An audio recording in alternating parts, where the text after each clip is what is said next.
Well, you know where you're at if you've tuned in. Yes, I'm still a little horse, not a little pony, a little horse. And that's Eric. It's the West Virginia Live channel and the voice of college football. Eric and I met with the head muckety muck at the voice of college football, the Mark Rogers. And it was great meeting. We're motivated to bring you more product, better product.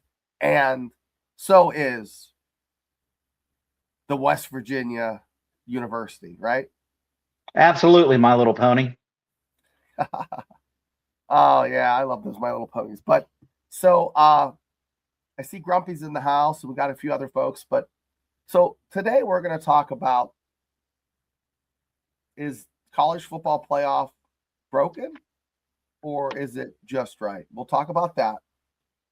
We're going to talk about also who was left out. Eric's going to bring up the fact that there are folks opting out of bowl season. They're like, not for me. We don't have the players. We don't have the time. We don't have the money. It's not worth it. We're going to talk about that. And then Thursday's show is going to be titled. Ready? Thursday's show is going to be titled. It might be a different time because Eric and me have to get our schedules together. But title of Thursday's show is, remember Video Killed the Radio Star? Well, NIL killed the bowl season. Eric, usually, we'll just start off with this. Usually, this time of the year, you would be excited as a West Virginia fan if you had the opportunity to go to a bowl. So, Eric, what are your thoughts? If you had an opportunity as a West Virginia fan to go to a bowl, you'd be all about it, but not so fast, right? Absolutely. WVU has always been a program that has traveled remarkably well. I remember being, a kid in Morgantown growing up, and the talk was, always, were we going to be bowl eligible? And it didn't matter where you went. Half of Morgantown, half of, well, not the state, but probably close to it seemed like, was going to go somewhere. And like, were you going to go, south to, a beach location? Were you going to head to the mountains maybe? But, it was a matter of who all was going. Always a big time. I think that's, that's something that the NCAA needs to figure out. Are they going to look at protecting that kind of fan enthusiasm, that kind of fan participation? Of course, that was before the day of big TV contracts, NIL, transfer portal, the era that we are now in of professional college athletics. Well, West Virginia, as we know, had 18, maybe 19 players that could not play for some reason or other. Most of them were injuries towards the end of the season. And that is absolutely crazy. But, Eric, I'm going to pull this up. This is crazy. I can't remember where I put it. Oh, it's right here. So, as you guys know, they changed the college football playoffs to fix it. Right? And we all think it's maybe better, maybe worse. But one thing Eric and I probably will agree with you all in the chat is this is missing Notre Dame. And we are both very pleased that Notre Dame is sitting out watching this. And what a bad look. If you haven't been watching the news or YouTube or you live under a rock, Notre Dame basically took their ball, their sand pail, their shovel. They not only crapped in the sandbox, they didn't even cover it up, and they just left with their ball and their sand pail. And guys, they're saying no. We don't want to go to any bowl if we can't go to college football playoffs. Eric, give me your real thoughts on Notre Dame. Don't hold back. Well, now that you've kind of tipped my hand, Notre Dame has always, it is one of the most appreciated programs in the country, if not the most. Yeah. Year in, year out, preseason, they are always given the benefit of the doubt, and the rankings always start off very high in the rankings. They always have a fantastic recruiting class, and in particular with the recruiting class, that is a good reflection of their university. They have a very well respected university, and deservedly so. I will give them that. The problem I've had is that kind of royal treatment is extended year in, year out, even if the results on the field don't manifest. And to me, that's always been wrong. So the notion that that they get rewarded for not playing in a championship game, that's just really bothered me. They know that they have an incredible fan base and that TV, markets they can draw from. They have a strong interest. They don't have to belong to a conference. They're going to get the contracts. They're going to get the favoritism. This is the first time I'm seeing that didn't happen. And quite honestly, I think it's been a while coming.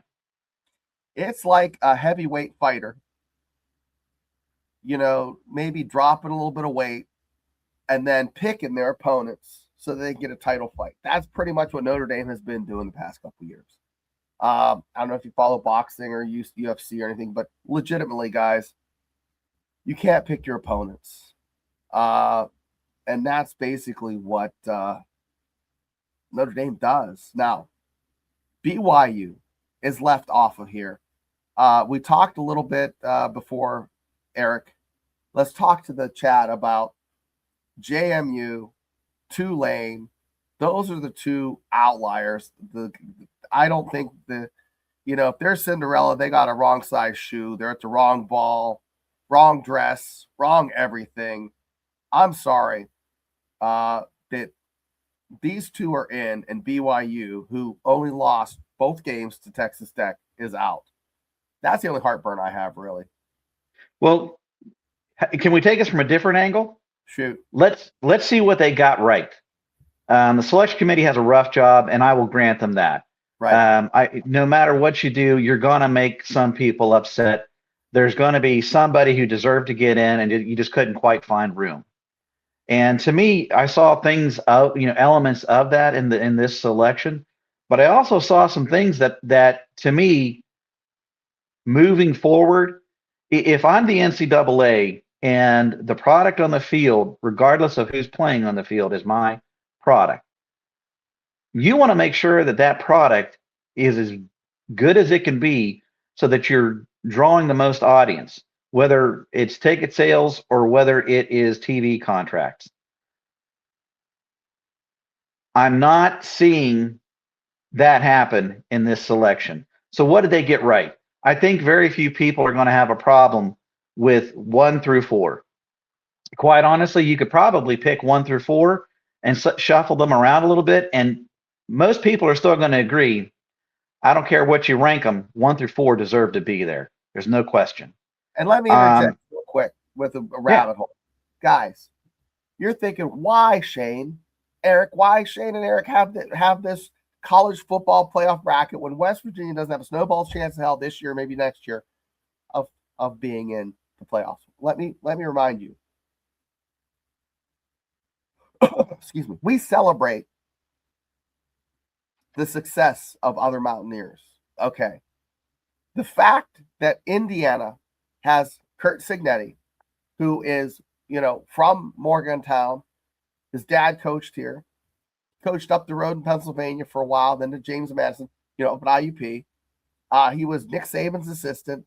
He's one of us. We need to celebrate the fact that he, was the David to beat Goliath at Ohio State, and he did it within 2 years. It's unheard of, unprecedented, and he's one of us. He didn't get the love that he probably should have. Didn't even really get looked at for the West Virginia job a couple years ago. And people are sour grapes. Like, well, he should have. I wish he'd went to West Virginia. We didn't offer it to him. We missed out on him. But I'm not gonna, wish him ill will, because whenever a Mountaineer successful, whether it's Pat Mack, Curt Cignetti, we got to wish him well. So that's my little kumbaya moment for the college football playoff. You guys, literally, if you don't have anybody root for him. I mean, he talks like us. If you reference something, he'll know what the hell you're talking about because he's one of us. But anyways, Eric, first 4, there's no problem, right? Well, absolutely. And just to piggyback on your statement, in addressing the media after that big win for their program, and that's a huge win for Indiana's program, historic, in fact. He mentioned Morgantown in his, you know, in his coaching, in his coaching upbringing. So appreciated that. Appreciate the Signetti family, the entire family. They were a big part of Morgantown and WVU back in the 70s. Great coaching family lineage. Also, to mention your affiliation with West WVU, how does this affect us? Look, Texas Tech is part of the Big 12. So, them doing well, that only does good for us. So all these things, there are, how should I say, West Virginia consequences, if not connections. So moving on to number 5. Again, I don't think anybody's going to have heartburn with, Oregon or Texas A&M. I'm sorry, Ole Miss is one I need to get to, but Oregon, they got that right. Texas A&M, they got that right. Ole Miss. Look, Florida State a few years ago, I don't know if actually I forgot to research this, but in recent history, Florida State was left out of the college football playoffs because they lost a key player. And we're losing a head coach here. Ole Miss is losing their head coach, who is, one of the hottest coaches right now in college football, like him or not. Yeah. And they lost key staff. And you're going to include them in here as number 6? I have strong concerns over that. It's completely inconsistent. Quite honestly, and I'm not, down on Ole Miss. I have trouble including them. If you're going to include them, I don't see them getting included as number 6. Moving on, we said A&M belongs. I still stick with that. Here's the next heartache I have. 8 and 9. We need to set a rule in this, even if it's an unofficial rule. Having 2 teams from a conference in the playoffs is a huge accomplishment. Having 3, wow, that ought to be rare, because your 2 best teams from your conference probably should have faced off against each other in the championship. But maybe they were both phenomenal. Well, okay, so that means you have 3 phenomenal teams? Maybe. 5? Guys, we have a bias here. This is a bias. And so the fact that you included Ole Miss, no harm, no foul with the coaching change. 8 and 9, Alabama and Oklahoma. I was okay if you left out both of them. No disrespect to either one of those programs, but you're having to make hard decisions here. If you're going to pick one, pick one. You don't pick both. Because if you lose one of those, then that makes room for a team that should have been here, and that's BYU. BYU is my first team that I felt was left out, and that is because they had the strongest strength of schedule in the teams that were left out, and they had an even higher strength of record. Their strength of schedule was 22. Their strength of record was number 9. They had 2 losses, both to Texas Tech, but they had improved in their second showing against Texas Tech. They absolutely got left out. To me, that's wrong. We'll get to Notre Dame. Miami. I thought this was rightfully earned. They were a great program. Good representative from the ACC. That's a good pick. They probably should have been a little bit higher, quite honestly. I'm going to insert here. Yeah. Got to mention the fact that Duke won the ACC at 8 and 5, and were lukewarm hot garbage. Yep. Quite honestly, you had 2 potential candidates I thought you could have brought in from the ACC. Miami, to me, was the most deserving. Virginia, you could have made an argument. But yeah, the fact that you had the champion of the ACC not ranked in the top 25, I don't believe they were ranked. Yeah.